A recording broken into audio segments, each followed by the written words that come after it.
Hello and welcome to Face to Face. Today we're talking with NDP Member of Parliament for Burnaby, Peter Julian. We're going to be talking about the Security and Prosperity Partnership, also called the North American Union. Peter is the NDP member who at the time was the critic involved in international trade. Well, there's three myths that have built up around the Canada-US Free Trade Agreement and NAFTA. And the first is that Canadians are prospering under NAFTA and that Canadians are seeing their average income go up. The second is that we have a full employment economy because of NAFTA and the Canada-US Free Trade Agreement. And the third element is we've seen exports absolutely skyrocket to the United States. So those are the three myths that tend to be promoted around NAFTA. And the realities are quite different. If we look at what has actually happened with income levels in Canada since 1989, it's true that if you take all Canadians, average income has gone up 4 or 5% over that period. But what's actually happened is that there has been a segregation of the Canadian population.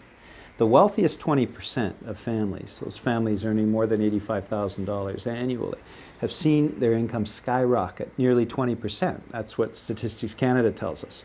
And for the other income segments, so the other 80% of the Canadian population, their real income since 1989 has actually declined. So we're not seeing increased prosperity for all Canadians. We're actually seeing a record prosperity for a small number of Canadians. The corporate lawyers and the corporate CEOs are doing better than ever. Most Canadians are falling further and further behind. In fact, the poorest Canadians have seen their income basically fall through the ground, which is why we're seeing increasing homelessness and poverty right across the country. The second myth is that we have a full employment economy. But when you actually get beyond that, we're actually seeing that most jobs are now temporary or part-time in nature. So we've seen a shift from the type of family-sustaining jobs that we used to maintain in our economy to very precarious jobs. Jobs that are part-time or temporary, jobs that do not come with benefits, jobs that do not come with pensions. So that's another element. Certainly reflects how real income has collapsed for most Canadians. We're also seeing that jobs are of poorer and poorer quality. And that doesn't just have ramifications for today and people entering the job market that are entering at a far lower wage rate. It also means when we talk about pensions that people who've worked their lifetime aren't going to see anything at the end of that lifetime of work. So let's look at the third myth. The third myth is that exports have skyrocketed. Well, the bulk of those exports are natural resources, oil and gas, that Canadians could send anywhere in the world. And we're sending them to the United States under the proportionality components of NAFTA. We're actually servicing the American market before we can service the Canadian one. In fact, if there is a supply dearth or a supply shortage, we have to make sure our resources go to the United States before we can actually service the Canadian market, which means that Canadians would literally freeze in the dark under NAFTA, under the proportionality components, while we were servicing the American market in priority. No other country in the world provides preferential treatment to another country before it actually deals with the needs of its own population. And those natural resources that we're shipping offshore are natural resources that are shipping jobs with them. If we're sending our oil and gas, if we're sending our raw logs rather than processed value-added softwood lumber products, what we're essentially doing is using Canadian natural resources to further jobs elsewhere in the world. So the three myths around NAFTA and the Canada-US Free Trade Agreement are just that. Myths that somehow everybody's prospered. Most Canadians haven't. Their real income has fallen. Myths that we have a full employment economy, when the reality is the jobs that are created are part-time and temporary in nature and actually have resulted in most Canadians having a more precarious financial position. And the myths that because we're shipping our natural resources out of the country to create jobs elsewhere in the world, somehow those export figures should be admired. They shouldn't be. They're a sign of the perilous economic decline of most Canadians.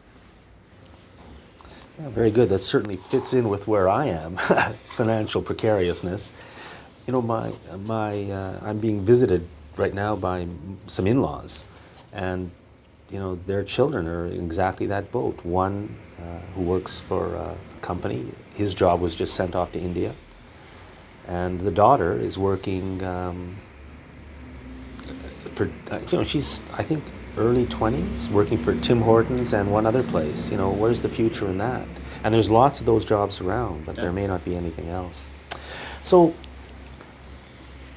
what's the role of the media then in creating these myths, if you care to answer that question, and in the next step, because the next step is this North American Union, and nobody knows anything about it. What's the role of the media?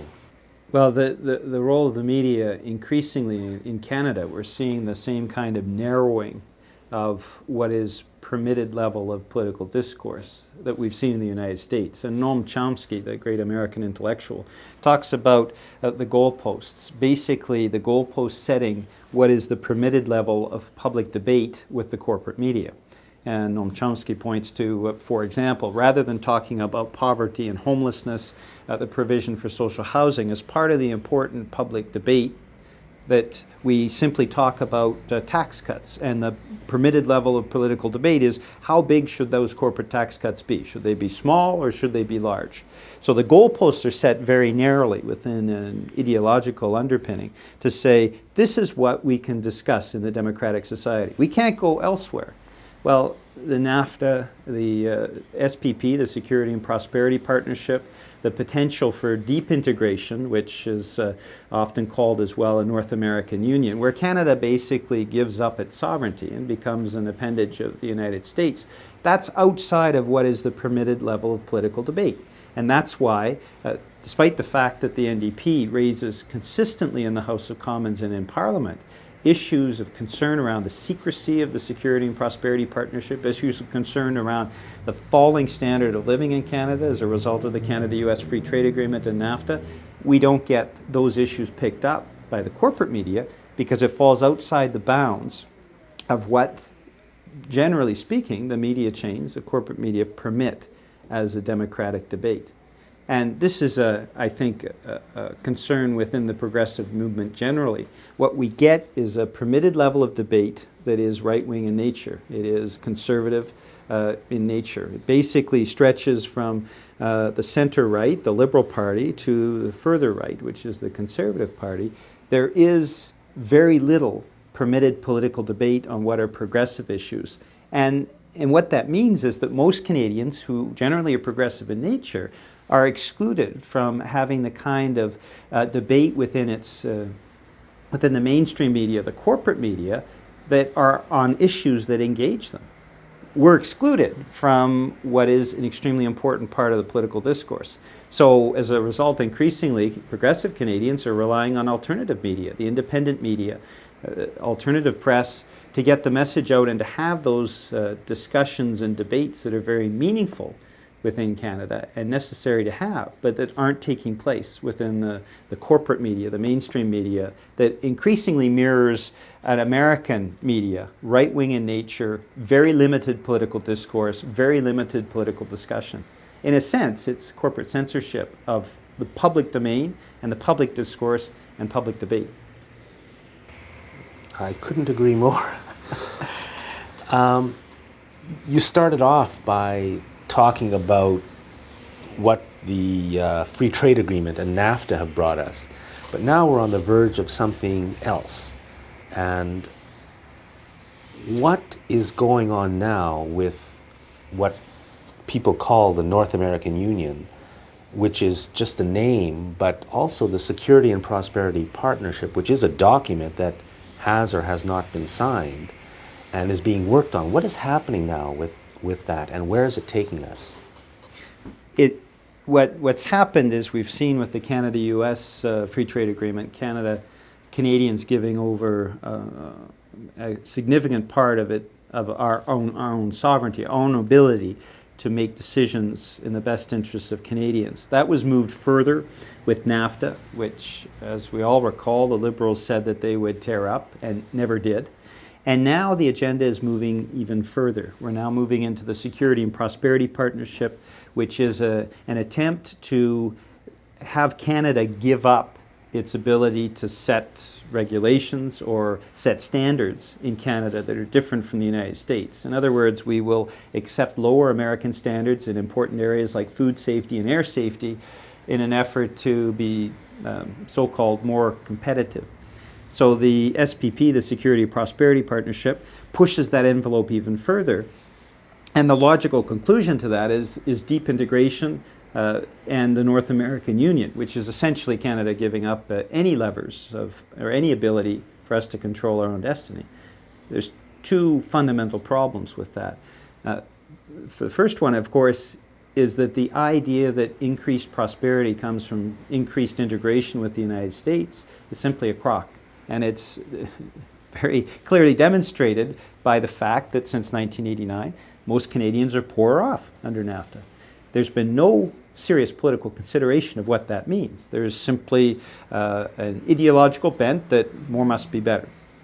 Secondly, the fact that we are giving up our ability to control our own destiny, to set standards that are higher, mean that essentially we become an appendage of the United States. And this isn't only bad for Canadians. This is bad for the United States.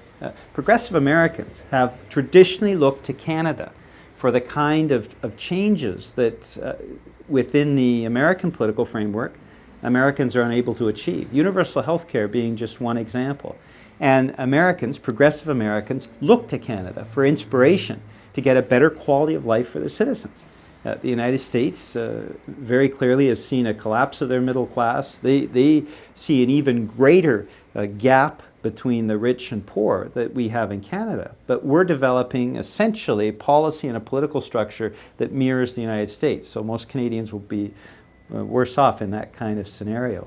So if Canada becomes simply an appendage of the United States, it not only cuts off the hope for Canada to be that beacon of light to Canadians and to reflect where Canadians want to be, the kind of society and the kind of vision that Canadians have of the Canada of tomorrow. It also means progressive Americans will see the extinction of that beacon of light in North America and will no longer be able to rely on Canada being a different, distinct entity that shows that there are alternatives to a right-wing, hard, aggressive agenda that destroys most families and leaves most people poorer off while shoveling money at the wealthiest in society. So it's bad news not only for Canadians, it's bad news for North Americans generally. Does the Security and Prosperity Partnership threaten public health care in Canada? It inevitably leads to the conclusion that all of our institutions must be modeled on the United States. Now, if we look at public health care, in the United States, it costs twice as much per person to maintain a health care system where 60 million Americans have no access to health care at all. In fact, that means 60 million Americans in any given year are only a car accident or a stroke away from complete financial ruin. And so if we're assuming that we have to reduce our standards in every area to lower American ones, the natural assumption would be our healthcare system must be like the United States healthcare system, which not only leaves Americans poorer off because they'll no longer be able to look at our model in Canada, it also means that inevitably we're looking at a more costly healthcare system with more private sector profit built into the healthcare system, and it means a poorer healthcare system. And because the American healthcare system just does not work for a great number of American citizens. The Security and Prosperity Partnership was signed in 2005 by Paul Martin, Vicente Fox, and George Bush. Since then, has there been a lot of work done on this? Because I get the feeling that this is moving ahead with great rapidity. Yeah, there's great concern over how quickly this SPP, this Security and Prosperity Partnership, is moving ahead. And the question really of how quickly it is moving ahead is a valid one. And it depends who you believe. There have been a number of meetings that have been secret in nature. In fact, communications companies have been hired to make sure it remains secret and out of the public domain. And if you talk to government officials, they will simply say that there's not a lot of movement on this, negotiations are ongoing, there's no cause to be concerned, you don't need to worry. But if the rumors of this movement are true, we're looking at about 300 different areas where Canadians would be forced to accept lower standards, simply give up our ability to set standards and accept lower standards. Food safety being a clear example, air safety. And there are signs that the government is moving ahead with that agenda. I must say, the Liberals and Conservatives have the same agenda, and the bureaucrats within international trade are ideologically very set on just pushing ahead of this, regardless of the consequences. It's sort of a damn the torpedoes kind of situation. Regardless of what Canadians suffer from, we have to move ahead. So if you look at where the negotiations seem to be taking place, they appear to be moving fairly rapidly. If you listen to the official government spokespeople, they don't appear to be moving ahead rapidly.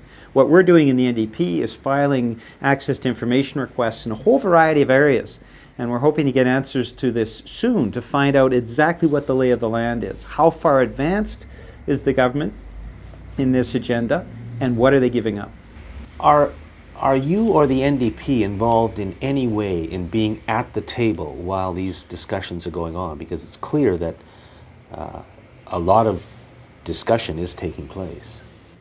Well, it's very clear. The NDP is not being encouraged even to find out anything about the SPP. The government is trying to lock down any information leaking out. When we're putting together the jigsaw puzzle pieces slowly but surely through access to information requests, through order paper requests, through working with our partners in civil society.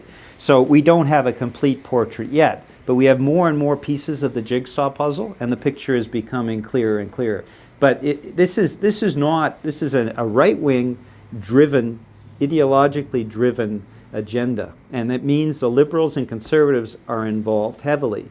But the NDP, of course, is not. As a progressive movement, as the only force that has really stood against the type of deep integration agenda that we've seen over the last 15 or 20 years, what I think the government is endeavoring to do is make sure that we learn as little as possible.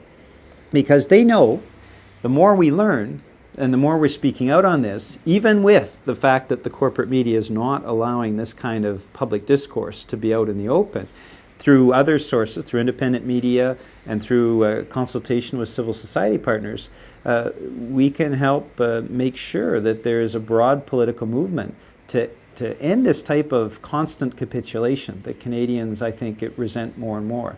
And so that's what we're endeavoring to do. Get the jigsaw pieces together and build that political movement that will allow Canadians to know more about this and make choices, political choices, based on what they're learning about what this government and what the previous Liberal government is giving away. Can you give any specific examples of things that are, for example, there's talk about common energy policy. Can you comment on that? Well, essentially, this goes one step further from proportionality. We have proportionality where we have to provide our oil and gas resources to the American market even before we provide it to the Canadian market, even in the event of a national emergency, a supply shortage that leaves Canadians freezing in the dark. And a continental energy policy simply means that the Americans can treat Canadian oil and gas as their own, that there is simply no Canadian input as to where that oil and gas is exported to, and of course very, very few impacts on having those resources in Canada, and very little controls, environmental or otherwise. A continental energy policy basically means that the policy is set in Washington. And we've already seen this with the softwood sellout. Softwood sellout means that softwood policy, our forestry policy, is set in Washington. Now, just a couple of weeks ago, there was a meeting in Washington in February of 2007. Following the softwood sellout, a binational council was set up between Canadian and American representatives. And what we have learned from that meeting in February was that the Americans now, based on the softwood lumber sellout, are now saying that they want to impose a moratorium on any future forestry programs at either the federal or provincial level. They have the right to do this under the softwood sellout. Basically, there's an anti-circumvention clause that means the Americans can cancel the agreement at any time if they simply allege that Canada's not keeping to its part of the agreement. So the Americans have said there should be no more forestry programs. They are setting policy. What is forestry program? Any forestry programs that would help the softwood industry, any forestry programs that would allow for softwood communities to be protected and supported. They have demanded a moratorium on any future forestry programs, federal or provincial. And the Canadian government's response was, well, can we talk about this after the election? Let's have our next meeting in May. Now, the Canadian government is fully aware that if word gets out in the public about these further capitulations, Canadians will be justifiably enraged. So they put off the meetings to May after a presumed election in April so that they can accede to the American request, one can only assume, after Canadians have had the chance to vote in an election campaign. So that's what they've done with softwood.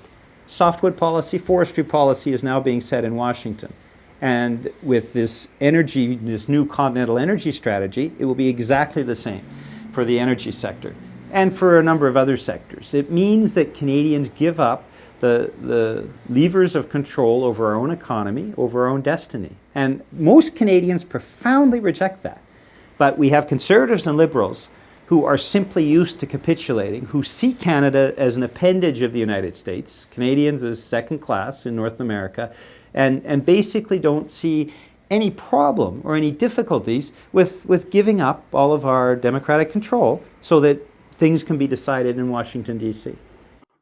This entire North American Union idea seems to have come not out of the government so much as out of the corporate sector.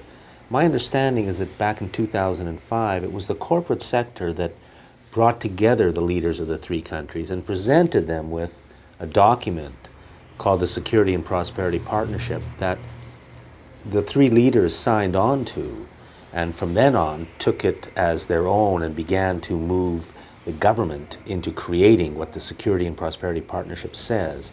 Is that correct, that this comes more out of the corporate sector than out of the government sector?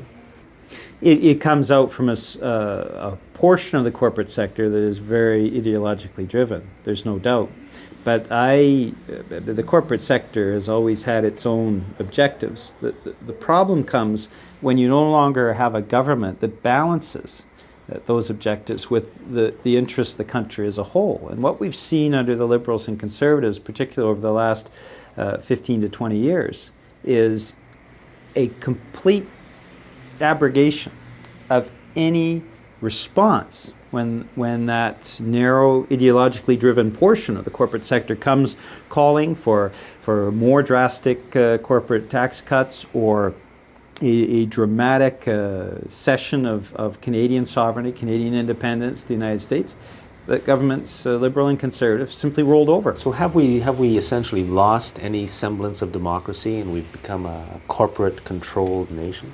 Not yet. We haven't lost that democracy yet, but I think the warning signs are there that unless we see Canadians more engaged and more involved, we could well lose that political independence. We still have the ability to set our policy. If Canadians get angry by what they see and get more involved in the political system, and if we elect representatives that understand the importance of Canadians deciding their own destiny. And there may be a time in the not-so-distant future when, regardless of the governments we elect, we no longer have that opportunity. That's what scares me. Now, what I think encourages me is I'm seeing more and more Canadians who are standing up for Canada. And that is an interesting thing. Remember, the Conservatives in the last campaign campaigned on that slogan, standing up for Canada. Why? Because they had tested it with groups and tested it with opinion polling, and they saw that most Canadians wanted a government that would actually stand up for Canada. Then they promptly betrayed all of those voters who voted for them on that basis and started the series of capitulations that the Liberals had set up and structured. On the softwood lumber sellout, of course, the Liberals originally put together the plan for the capitulation. On energy, the Liberals, of course, put that into place as well. So now that Canadians see that the Conservatives have no more intention of standing up for Canada than the Liberals did, I think the political choices become clearer. Also, I'm encouraged by the fact that Canadians are seeing the direct result of capitulation. We've seen in the textile industry, we're seeing in the automobile industry, we're seeing in the softwood industry, 5,000 jobs lost in 5 months. We're seeing whole manufacturing sectors absolutely gutted in a horrendously short time. Communities that have basically shut down. So Canadians are reacting to that, and increasingly they're saying, this has nothing to do with globalization. This is not the kind of worldwide building of solidarity that we want to see. What we're seeing is our jobs being lost so that somebody else in some other country paid pennies a day can manufacture that product in horrendous working conditions at low wages with no social support, no housing, and the company can then reap the profits. That's not the kind of society most Canadians want to see. So as a result of the direct experience so many Canadians have over the past 15 or 20 years, I think there's a political momentum building now to say simply, enough is enough. This experiment has not worked, and we now have to take a step back, evaluate NAFTA, and change it if we can. And if we can't, we have the option of simply withdrawing.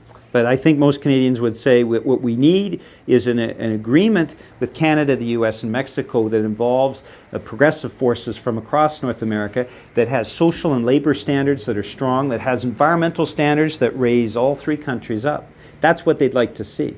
And the NDP has been working on that. We held our first conference, a trinational conference involving civil society actors and legislators from the three national parliaments, Canada, the US, and Mexico, in last June 2006. We established guidelines for the building of fundamental change to NAFTA, brick by brick, removing elements like Chapter 11, adding elements like social environmental safeguards and standards and environmental standards to raise up the level, in a sense, have a template for a progressive trade, fair trade agreement that actually leads to a higher standard of living for everyone. And so work is ongoing on that. There's frustration growing, I think, across Canada, and I think we're starting to see the dynamics for a shift in the pendulum. We will still not have the support of a right-wing, very aggressive right-wing media, but we're finding other ways to get the message out, and we're seeing Canadians responding more and more. Can you say a few words about the Canadian Council of Chief Executives? The Canadian Council of Chief Executives is an ideological-driven organization. They are not concerned about Canadian prosperity. They're not concerned about the problems we're seeing in our healthcare system, increasing homelessness and poverty, the fact that most Canadians are seeing a lower standard of living after 15 years. They are only concerned about their own particular paychecks. And so they should be taken, I think, as such, as an organization, a small interest group that is only concerned with their executive bonuses, not concerned about Canada as a whole. And so, in any society, you want to make sure you get feedback from across the spectrum. But the Canadian Council of Chief Executives is not showing mainstream feedback, doesn't reflect the mainstream of the Canadian population, and should be treated as an interest group with a very narrow range. And yet they're at the table and seem to be driving the... They are driving the agenda, but that's the fault of the political representatives, both Liberal and Conservatives, that allow that to happen. So within the Security and Prosperity Partnership, we're seeing a very convoluted agenda. It's written in very complicated legalese. And this is a similar objective and direction that we've seen in all of these documents. When we go to the softwood lumber agreement or the softwood lumber sellout, when we look at the North American Free Trade Agreement, the Canada-US Free Trade Agreement, the objective is to make the language and the actual policy objectives so convoluted, so obtuse, so grounded in legalese, that an ordinary individual is going to have, unless you're a trained trade lawyer, you're not going to be able to understand what's at stake. And even trade lawyers have difficulty with a lot of this language. There's no accident to this. What they're trying to do in a very clear way is remove the public domain and the public domain discussion by documents that are lengthy and obtuse and convoluted in such a way that it doesn't stimulate the public debate. So the secret negotiations are the same kind of things, like the BAMP conference held last September, where a media firm is hired to make sure there is no discussion of what's actually taking place, even though ministers like Stockwell Day are in the room. This is a publicly funded meeting, and yet there's no public access. There's an attempt to deaden any potential media action, especially from the independent media. And there is discussion on documents that are virtually indecipherable for anybody but a trade lawyer. It is a deliberate attempt to remove all of that from public discussion and debate. I was surprised when we had the softwood lumber sellout how few Conservative members of Parliament actually had read the agreement. Virtually none of them ever did. They didn't understand what was at stake. They hadn't bothered to read it. These are Conservative members of Parliament, even from softwood producing areas. And the Prince George Citizen published an editorial talking about Dick Harris, who's the local MP for Prince George, who had never bothered to read the agreement, but was extolling its virtues. And he mentioned myself and Bob Simpson, who's the local MLA, NDP forestry critic, who had read it. It took us time to read through it and get all the interpretations of the results. But because we'd read it, we were able to debate it. And this is part of the direction of this deep integration agenda. It's to remove the public debate, remove the sort of sensible understanding of what's actually taking place. And, appallingly, the Conservatives and Liberals, who are the biggest promoters of this agenda, don't bother to actually read any of the material that's presented there. So what they are getting is rather the spin around what's happening rather than the reality. And we have to shift that debate so we're talking about, in a comprehensible way, about what is actually happening and what the consequences actually will be if we allow these agendas to continue unimpeded. Throughout these documents,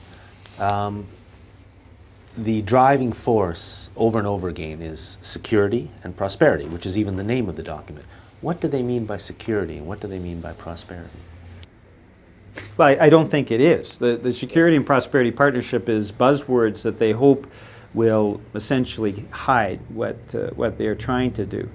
They're not necessarily trying to increase security. You increase security worldwide by raising up the standards of living around the world, which is certainly what we saw after the Second World War with the Marshall Plan in Europe. We tried to raise the level of economic development, raise standards of living in order to increase security. And that's indeed what happened. But this agenda now, the interventions in Iraq have not in any way increased security. They've actually heightened insecurity. Prosperity, well, we've already seen that NAFTA hasn't helped prosperity. It's actually led to a lower standard of living, not only in Canada, but in the United States, where it's helped to gut the middle class, and in Mexico, where even Mexicans aren't seeing the benefit, particularly in rural Mexico. The results have been catastrophic.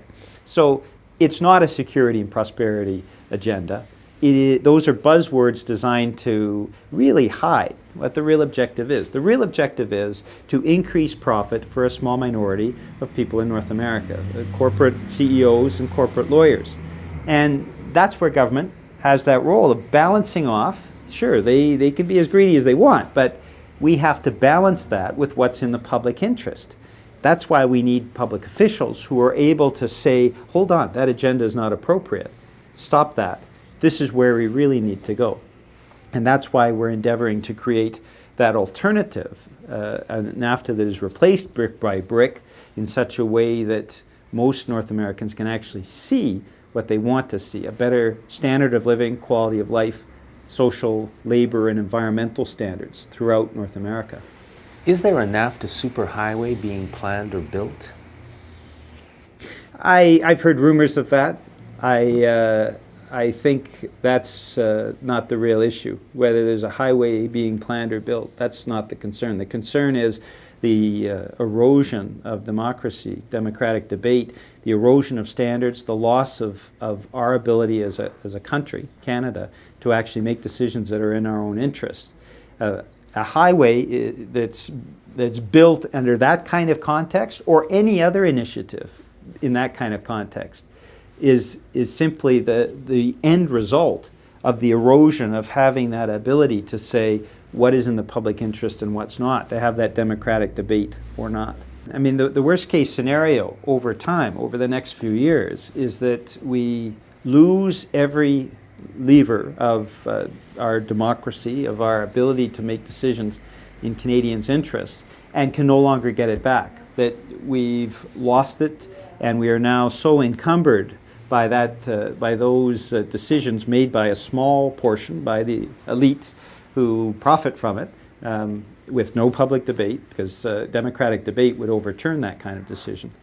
And my concern is we get to the point where we can no longer have the kind of country, the kind of Canada that we all want to see, where they've gutted our public health care system and made it on the American model, one that excludes millions of Canadians, where we no longer can control our own development of our oil and gas resources, our softwood resources, that essentially those decisions are now made in Washington and can no longer be taken back, where we even lose our ability to control our own fiscal and monetary policy, because you have those within the Liberal, Conservative, and even the Bloc Québécois who believe that giving up the Canadian dollar would have no ramifications or repercussions. It certainly does when our financial, our fiscal and monetary policy is set in Washington. There is no doubt that that would be other levers lost. And it is surprising to me that the Bloc Québécois, which is supposedly a party that believes in Quebec independence, has been so willing to give away the independence of Canadians generally, but also of Quebecers. They support giving up the Canadian currency. They supported the softwood sellout. And I think as activists, we have to do a much better job going into Quebec and explaining to Francophones in Quebec what the Bloc is giving up. The Bloc is definitely not a sovereigntist party. It is a party that is either naive about the consequences of its actions, or deliberately trying to destroy Canada, and by extension, destroying Quebec by taking the types of extreme policies that will lead to an inability of Quebecers and other Canadians from ever making the kinds of decisions that are in the best interests of their society. There's talk of a common external border around the three countries, Canada, the United States, and Mexico, and basically removing the borders between Canada, the United States, and Mexico. Can you comment on that? And also having a common tariff policy. Isn't that the definition of a nation? A border and a tariff policy? I mean... Well, this is the logical extension of everything else that we've mentioned today, which essentially it's Washington setting the border policy, Washington setting the tariff policy. Can you say a common external... So a common external tariff, a common border among the three countries basically means that those decisions are made in Washington. There's no doubt about that. And so this is just a natural extension of all the other areas where our government appears ready just to capitulate, just to simply give up our ability to set those better standards in the best interests of Canadian citizens. Do you think you're going to be able to fight through and bring this issue onto the stage in Canada, so at least Canadians are in the game and are able to have information and participate in the decision-making process? Well, I'm encouraged by the fact that Canadians are reacting more and more strongly. I've spoken across the country on the softwood lumber sellout. I've been in softwood lumber regions from northern Quebec, northern Ontario, northern Manitoba, throughout BC. I've spoken in Alberta on the issue. Softwood sellout is one component in a generalized program of sellouts and capitulations. And increasingly, I think Canadians are concerned about this. We have to get that information through the independent media, through the the media that allows that kind of democratic debate, because the more the democratic debate occurs, the more I think it's likely that Canadians will become mobilized, as they need to be, to ensure that our country continues.